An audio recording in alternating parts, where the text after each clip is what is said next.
আসসালামু আলাইকুম, আমি ডক্টর আদনান। ওয়ালাইকুম সালাম স্যার, আপনাকে কে না চিনে স্যার? আপনাকে দেখে তো বেশ সুস্থ মনে হচ্ছে। কি সমস্যা আপনার? আল্লাহ রহমতে আপনার চিকিৎসা আমি সম্পূর্ণ সুস্থ স্যার। আলহামদুলিল্লাহ। তো আপনি এখানে কি করছেন? আজকে একটু দেখা করতে আসি স্যার, আপনাকে ধন্যবাদ দিতে আসছি। আপনার জন্য খুব ভালো মিষ্টি নিয়ে আসছি sir. Thank you so much. আসলে মিষ্টি খাই না, তারপর আপনি এনেছেন, আমি খুব খুশি হয়েছি। কার কাছে লাইছো শেষ না কেন? একটু পরে বুঝবেন কার কাছে নিয়ে আইছে। স্যার আপনার জন্য আমি নতুন জীবন পাইছি। স্যার আপনি পা ধরে সালাম করতে চাই। না না প্লিজ, এগুলো করবেন না প্লিজ। দেখুন, আমি একজন ডক্টর, একজন সেবক। আপনাদের সেবা করা আমার কর্তব্য। ডাক্তার সাহেব, আমি এখন তাহলে কি ওষুধ খাবো? আপনাকে আপাতত কোনো ওষুধ খেতে হবে না। আপনার যেটা করতে হবে সেটা হচ্ছে মানে আপনার জীবনযাপন চেঞ্জ করতে হবে। আপনারা জানেন একজন রোগীর সুস্থতার পিছনে তার সবচেয়ে বড় ভূমিকা কি? জানি ম্যাডাম, মনোবল। Very good. ওনার পেশাটা মাপো তো, কি অবস্থা এখন আপনার ছেলের? খাওয়া ঠিক মতো করে? রিপোর্টও ভালো। এই তুমি ফাইলটা মাপো। কি অবস্থা চাচা, কেমন আছেন? শ্বাস নিতে কষ্ট হয়? ঠিক আছে চাচা, আপনি ঘুমান তাহলে। শরীর ভালো আগের চেয়ে? ওনার যে সমস্যা ছিল, উনি যাই খেত ওনার বুক জ্বালা পোড়া করতো, অ্যাসিডিটি ফর্ম করতো আর বমি হয়ে বের হয়ে যেত। এটাকে মেডিকেল টার্মে কি বলে? Gastrointestinal disease. The clinical symptoms of this disease are abdominal pain, repeated diarrhea.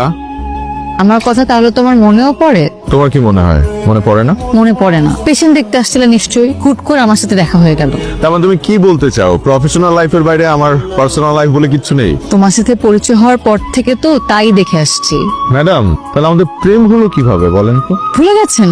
Group study করতে করতে, নোটস শেয়ার করতে করতে আর স্কেলেটন নিয়ে পড়াশোনা করতে করতে। এবার মনে পড়েছে? হিউম্যান সাইকোলজি আপনি খুব ভালো বুঝলেও হিউম্যান বডি পার্টস আপনি একটু কম বোঝেন। নাহলে এত রাগ অভিমান করতেন না। ম্যাডাম, এত রাগ অভিমান করা হার্টের জন্য ক্ষতিকর। হার্টে প্রেসার পড়ে।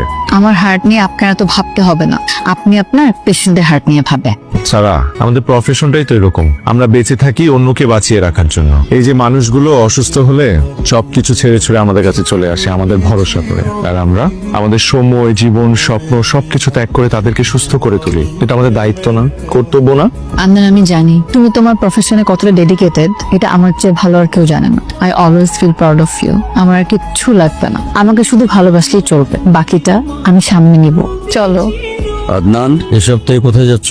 শিবপুর নামে এক থানায় যাচ্ছি। ওখানকার চিকিৎসা ব্যবস্থা নাকি খুবই খারাপ। ভালো ডাক্তার যায় না, হসপিটাল একটা আছে, ওটা না থাকার মতোই। মানুষজন নাকি খুব কষ্টে আছে। তোমার নিজের গ্রামের মানুষ তো আরো বেশি কষ্টে আছে। চিকিৎসার জন্য ওদেরকে শহরে যেতে হয়। অবহেলায় রোগ পুষে রেখে দিনকে দিন মারা যাচ্ছে। আর যেহেতু আমি ওই গ্রামের ছেলে, তারা আমাকে ফোন করে প্রায় বলে যে আমার ছেলে এত ভালো ডাক্তার, অথচ তাদের জন্য কিছু করছে না। বাবা, আমি তো মানুষ একটা, কত দিকে যাব?